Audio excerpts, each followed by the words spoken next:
Sobat Kesmas, selamat datang di Ormas, Obrolan Kesmas.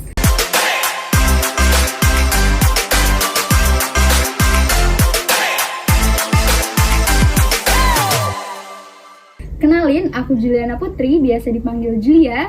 Aku Putri Febrani, biasa dipanggil Rea. Nah Rea, di sini kamu tahu nggak sih kita mau membahas tentang apa? Tahu dong, hari ini kita bakal ngebahas tentang mengenal lebih dalam tentang organisasi bersama BEM FKM Uniska MAB. Nah, berarti kita mau membahas tentang organisasi nih. Betul banget. Iya. Dan kita juga udah mengundang nih Gubernur dan Wakil Gubernur BEM FKM Uniska MAB. Baik, selamat datang nih buat Kak Vina dan Kak Sapari. Halo. Nah, mungkin bisa aja nih langsung perkenalkan dirinya. Oke, perkenalan ya. Halo semuanya, perkenalkan nama aku Arzeti Syabina, bisa aja dipanggil Bina. Alhamdulillah di tahun ini diamanahi sebagai Gubernur BEM FKM Uniska MAB. Yang pastinya aku nggak sendirian, aku ditemani sama Wakil Gubernur aku sendiri, yaitu Ahmad Sapari, bisa dipanggil Ari. Nah, sebelum kita masuk ke pertanyaannya nih Kak, Oke, boleh. apa sih kesibukan kakak-kakak sekarang nih selain organisasi? Oke, jadi aku dulu nih. Oke, jadi kesibukan saat ini mungkin pastinya terkait kegiatan BEM yang pada dasarnya kami juga punya timeline kegiatan. Di situ kami berpatok untuk bisa menyesuaikan dengan timeline, dan pastinya sebelum kegiatan kami juga banyak persiapan. Kemungkinan besar kami saat ini lagi sibuk-sibuknya mempersiapkan kegiatan itu tadi. Dan sedikit menambahkan juga, bahkan tidak hanya kegiatan, kami juga berfokus di bidang akademik, yang mana jadi kami membagi tubuh kami, ibaratnya membagi aktivitas kami, entah itu di bidang akademik maupun di organisasi. Wah, lumayan sibuk berarti ya Kak, didampingi kuliah sambil organisasi nih. Iya. Ya kita sama-sama tahu lah ya. Terus sebelum masuk ke pertanyaan juga Kak, menurut kakak nih, apa sih organisasi itu? Oke, terkait organisasi sendiri, menurut aku pribadi ya, organisasi itu tempat atau wadah perkumpulan orang-orang yang memang mau belajar untuk sama-sama bisa menyalurkan jati dirinya, menemukan fashionnya di situ. Yang tidak mudah juga kita masuk ke dalam suatu organisasi, karena pada dasarnya organisasi kan punya tujuan sendiri-sendiri tuh. Nah, jadi mungkin itu sih bagi aku tempat cari banyak pengalaman di dalam situ. Oh iya, menambahkan juga terkait keorganisasian, tentunya setiap orang mempunyai makna organisasinya sendiri. Begitu juga menurutku, organisasi itu wadah untuk orang-orang berkumpul yang bekerja sama secara rasional, yang mana di situ tersusun secara sistematis dan juga terpimpin, terstruktur, yang mana di dalamnya demi mewujudkan tujuan bersama, yang mana di sini kita sama-sama membangun relasi, membangun juga keberlangsungan kita nih untuk mencapai soft skill kita, yang mana itu didapat hanya di dalam organisasi. Itu ya Kak, pengertian organisasi tadi. Terus menurut kakak-kakak nih, lebih penting organisasi atau akademik nih? Waduh. Aduh. Ini selalu dipertanyakan juga sih. Mungkin aku dulu pribadi ya, kalaunya aku mah ya dua-duanya sama-sama penting. Tapi kita bisa lah fokus bagaimana caranya kita membagi waktu untuk kedua-duanya tersebut. Bagi aku dua-duanya penting, tidak ada yang lebih penting di antara itu. Karena bagi aku sendiri, kuliah memang fokusnya tuh akademik. Kalau organisasi lebih passion kita untuk mendorong kita bekerja secara langsung ke lapangan.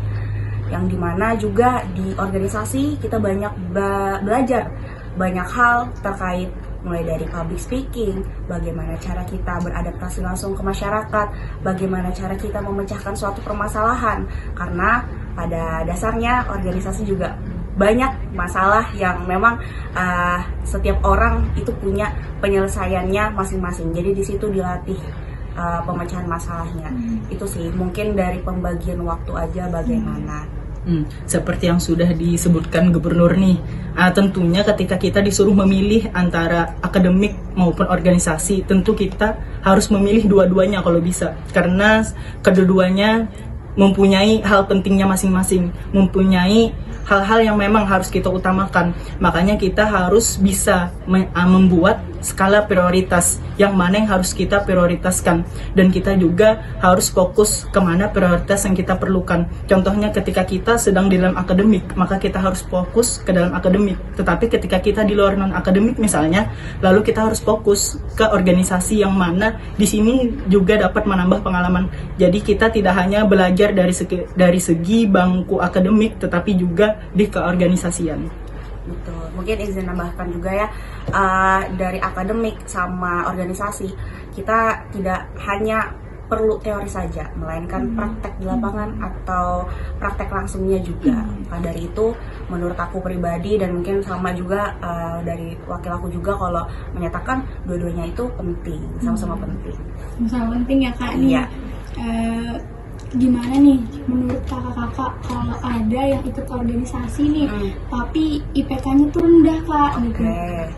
Jadi dia tuh jarang gitu masuk di kampus, tapi organisasi jalan terus, jadi IPK-nya rendah. Menurut kakak gimana tuh? Dari siapa dulu? Ya seperti yang disebutkan tadi, kita sebagai anak organisasi kita harus membuat skala prioritas, yang mana ketika kita masuk di bangku perkuliahan ya kita kuliah, kita hadir dalam kehadiran kita untuk perkuliah. Tetapi ketika kita sudah di luar perkuliahan, contohnya di luar jam perkuliahan, ya kita bisa aktif di organisasi. Tentunya di organisasi juga kita mempunyai timeline, yang mana timelinenya sudah ditetapkan sadari dari awal, yang mana tentunya kita menyesuaikan dengan kalender akademik juga. Jadi di organisasi kita tidak hanya mengambil waktu kuliah, bukan, akan tetapi kita membuat skala prioritas ini agar kita bisa saling ibaratnya saling melengkapi lah antara akademik dan organisasi. Oke, kalau menurut aku pribadi ya, kenapa sih ada orang yang masuk organisasi sambil kuliah tapi IPK-nya turun? Nah, itu kembali lagi kan ke pribadinya masing-masing. Bagaimana dia menyikapi, tanggung jawabnya di mana, dan seperti apa sih kira-kira hubungan antara akademik sama organisasi. Menurut aku pribadi itu kembali lagi ke cara dia memandang pada saat itu. Kenapa hal itu bisa terjadi gitu loh, karena kan yang memang tahu secara keseluruhan dirinya sendiri. Jadi menurut aku, kalaunya memang ada yang mengatakan organisasi akan mempengaruhi akademik, memang itu betul, kemungkinan besar memang betul. Cuman kembali lagi bagaimana cara dia membuat yang skala prioritas itu tadi. Terus juga kan ya, kita kan juga sama-sama tuh cari pengalaman. Di kuliah kita cari pengalaman, di organisasi kita cari pengalaman juga. Nah, mungkin di situ kita punya challenging tersendiri, bagaimana kita bisa meimbangi itu walaupun pelan-pelan. Jadi kalau bagi aku ya, IPK turun karena organisasi, mungkin itu sebuah proses juga gitu loh, menyesuaikan diri, bagaimana caranya kita mengenal diri kita. Oh, ternyata kita bisa nih menyeimbangkan keduanya. Atau kalau memang tidak bisa, itu tadi bikin skala prioritas. Itu sih.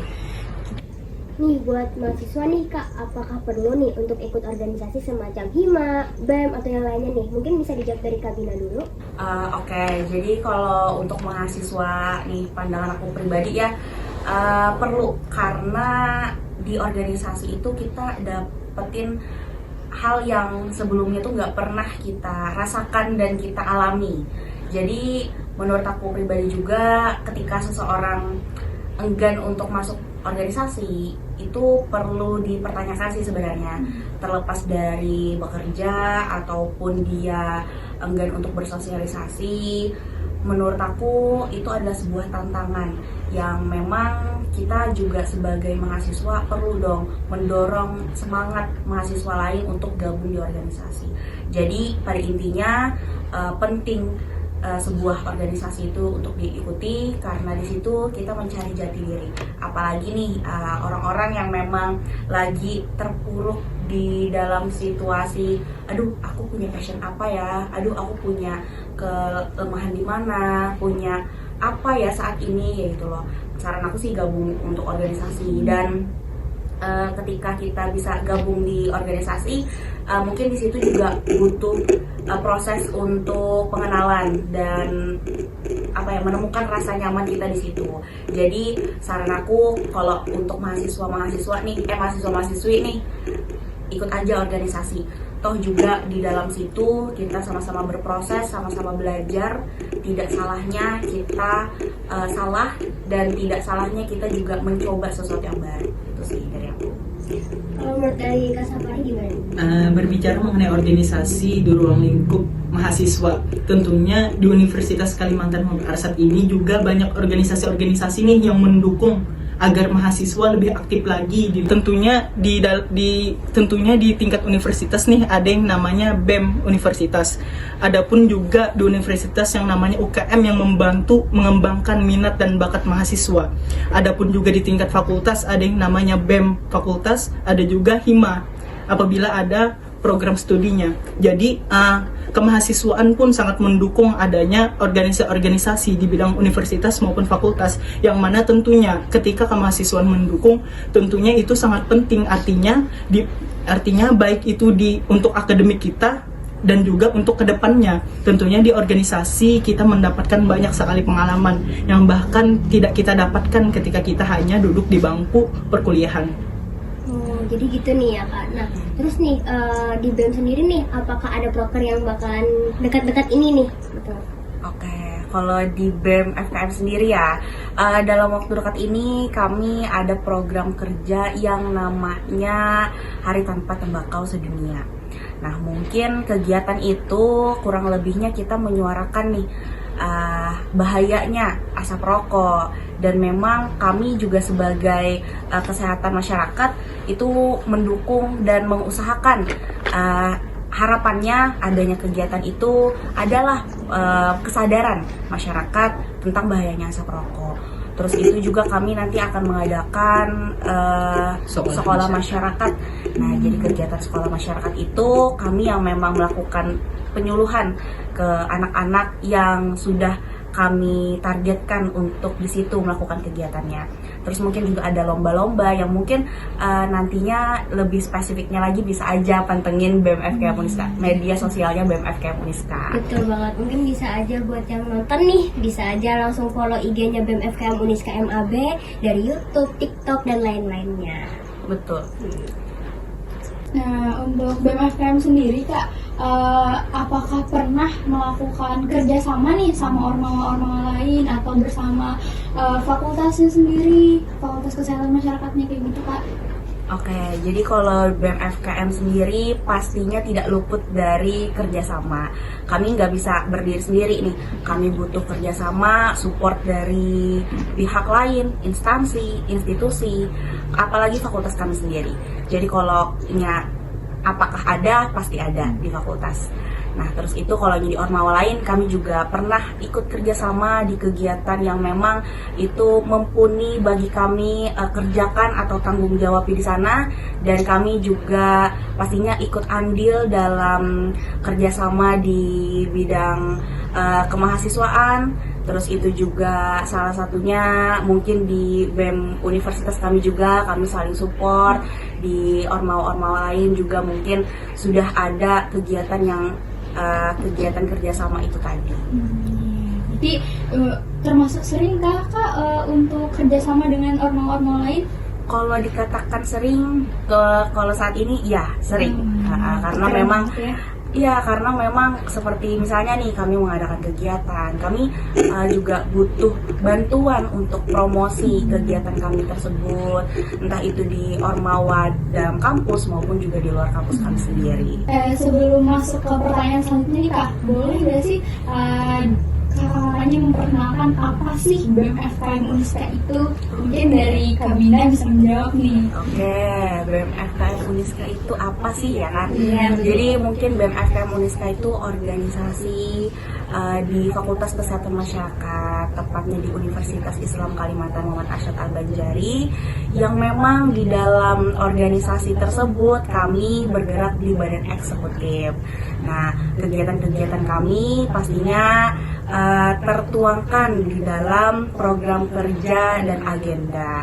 Untuk lebih spesifiknya pasti di setiap kepengurusan ada visi dan misinya sendiri, yang mungkin di tahun ini fokusnya pengembangan sumber daya manusia, baik itu di eksternal maupun di internal kampus, baik itu pengembangan sumber daya di dalam organisasinya, dan juga kami mengharapkanlah banyak mungkin partisipasi yang tahun nantinya bisa bergabung di BEM FKM, karena seseru itu gitu loh. Di BEM FKM Uniska itu seseru itu, karena memang kami juga sama-sama untuk saling bantu program kerja si A, si B, dan kami juga sama-sama untuk merasakan senang sedihnya jalan di satu organisasi gitu loh, untuk mencapai pastinya tujuan bersama. Gitu sih gambarannya. Yang penting mah coba aja dulu daftar gitu, karena memang banyaklah hal yang didapat dari organisasi BEM FKM Uniska. Kita lanjut nih Kak ya. Di organisasi itu kan pasti ada struktur-strukturnya nih Kak. Di BEM FKM sendiri nih, apa aja sih Kak strukturnya itu? Oke nih, di BEM FKM sendiri itu punya struktur yang pastinya. Nah, ada inti sama ada bidang atau divisi-divisi. Yang dimana kalau inti ada gubernur, wakil gubernur, sekretaris jenderal, sama bendahara umum. Nah, mungkin untuk divisi bisa Sapari nih yang jelasin. Nah, di BEM FKM Uniska ada 8 divisi nih, yaitu divisi Humas, Kesehatan, Keagamaan, PSDM, Pengmas, Dokumentasi, Advokasi, dan KWU. Jadi sekarang kita masuk ke sesi FTG, Followers Tanya Jawab. Nah, sekarang ada pertanyaan nih dari followers BEM FKM Uniska MAB dari akun ILGSFF. Nah Kak, pertanyaannya nih, di organisasi ini proses perekrutan anggota barunya tuh gimana sih Kak? Mungkin siapa nih yang jelasin? Mungkin aku aja lah menjelaskan terkait perekrutan anggota baru. Nah, tentunya kita mempunyai persyaratan yang harus kita isi dulu nih sebagai calon maupun pengurus. Nah, di awal ini membahas mengenai persyaratan pengurus dulu nih. Nah, pengurus BEM FKM Uniska tentunya harus terdaftar sebagai mahasiswa aktif dari semester 1 sampai semester 7 di Fakultas Kesehatan Masyarakat. Nah, yang kedua persyaratannya itu mengikuti dan lulus tes tertulis. Nah, yang mana tes tertulis ini nantinya kami adakan. Jadi bagi mahasiswa baru yang mau ikut bisa join. Terus tuh ada juga nih persyaratan yang ketiga, yaitu mengikuti dan lulus tes wawancara. Dan yang keempat, mengikuti seluruh rangkaian kegiatan LDKM. Nah, tentunya di BEM FKM Uniska juga ada rangkaian LDKM-nya nih untuk pengurus, dan juga yang selanjutnya disahkan oleh dekan FKM Uniska. Adapun persyaratan calon pengurus nih yang baru misalnya, itu ada juga persyaratannya, yaitu terdaftar sebagai mahasiswa aktif dari semester 1 sampai semester 5, dan juga mengikuti dan lulus tes tertulis, dan juga mengikuti dan lulus tes wawancara, juga mengikuti kegiatan LDKM, serta tidak termasuk dalam bagian partai manapun. Nah, jadi itu tuh teman-teman untuk persyaratannya masuk organisasi BEM FKM Uniska MAB. Jadi jangan lupa nih untuk tahun depan yang emang berminat masuk organisasi, apalagi Fakultas Kesehatan Masyarakat, coba aja daftar di BEM FKM Uniska. Betul banget, apalagi mahasiswa baru kan bisa aja langsung join nih bersama kami di sini gitu. Nah, lanjut nih, ada pertanyaan kedua dari akun Instagram Umi HNF. Nah, pertanyaannya nih Kak, bagaimana cara kalian mengatasi teman yang berhenti organisasi? Oke, mungkin aku dulu jawab ya.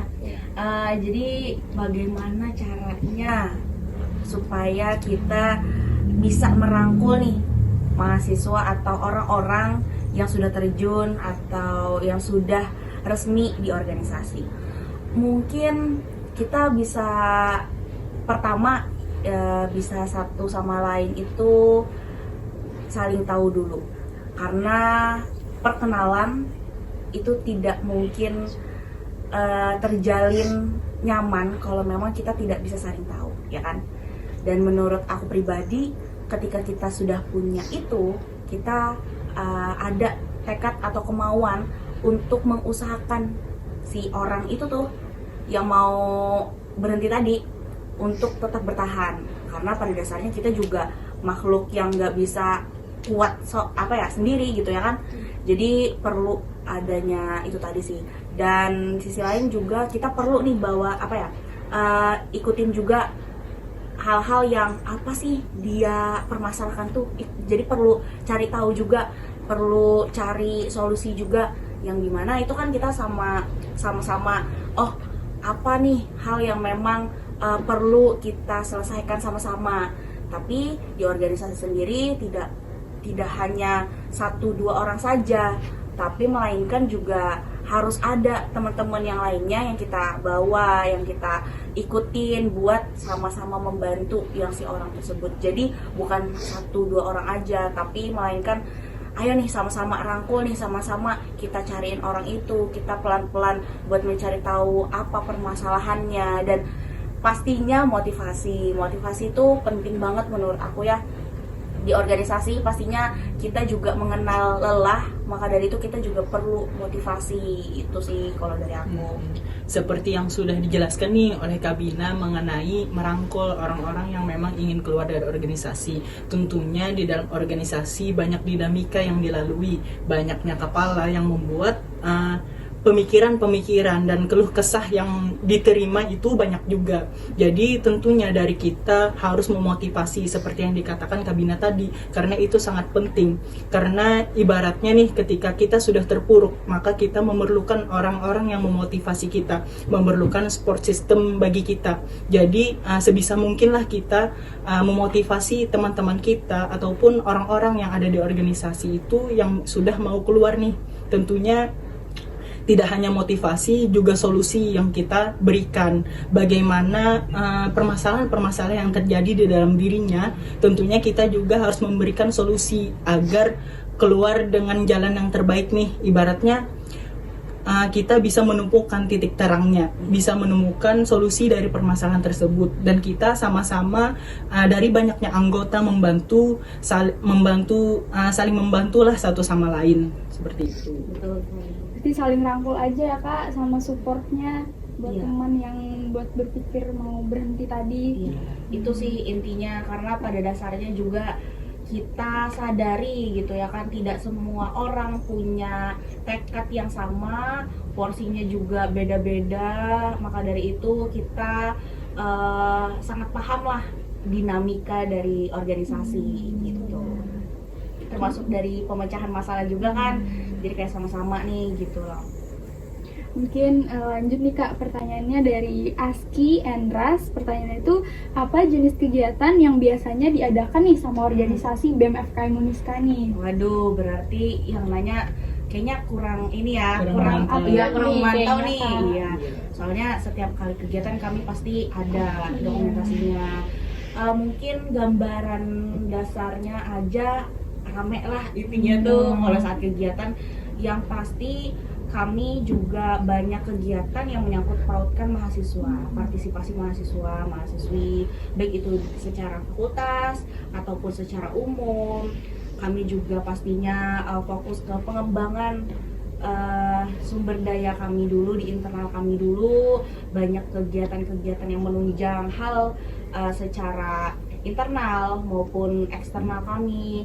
Kami juga ada kegiatan yang memang bertemu instansi atau institusi, terus kami membicarakan suatu topik atau permasalahan ataupun aspirasi yang memang itu adalah kegiatan yang kadang itu dinotis orang-orang, karena memang salah satu program yang memang banyak keluarnya kerjasamanya di situ. Maka dari itu orang yang ikut kerjasama juga jadi tahu nih, oh ada BEM FKM ngadain ini nih. Atau terkadang juga kegiatan kami sih menunjang kreativitas mahasiswa. Terus itu juga dari segi mungkin lomba-lomba yang bakal kami adain nanti. Terus juga menunjang kesehatan pastinya, kayak mungkin kegiatan olahraga yang sudah diagendakan, ditimeline-kan juga. Dan banyak lah ya, Nggak bisa disebutin satu-satu ya. Betul. Mungkin Untuk teman nih yang bertanya mengenai program kerja maupun agenda BEM FKM Uniska, bisa aja cek IG BEM nih tentunya, karena setiap kegiatan kita pastinya memposting di sana. Nah, kita udah sampai nih di ujung acara obrolan Kesmas pada hari ini. Terima kasih banyak buat teman-teman yang sudah mendengarkan dari awal sampai akhir. Terima kasih juga nih buat Kak Dina dan Kak Sapari yang sudah meluangkan waktunya pada hari ini. Kita sudah banyak nih membahas tentang organisasi yang pastinya bermanfaat buat kita semua. Jadi bagi teman-teman yang mau ikut atau masuk ke organisasi BEM FKM Uniska MAB, silahkan cek sosial media kami ya. Jangan lupa like, comment, and subscribe, dan jangan lupa buat nyalain notifikasinya, karena di episode selanjutnya kami akan mengundang narasumber yang pastinya seru dan banyak manfaatnya bagi kita semua. Kalian kepo siapa narasumber selanjutnya? Pantengin terus akun Instagram @bemfkmuniska. See you On the next episode. Sampai jumpa.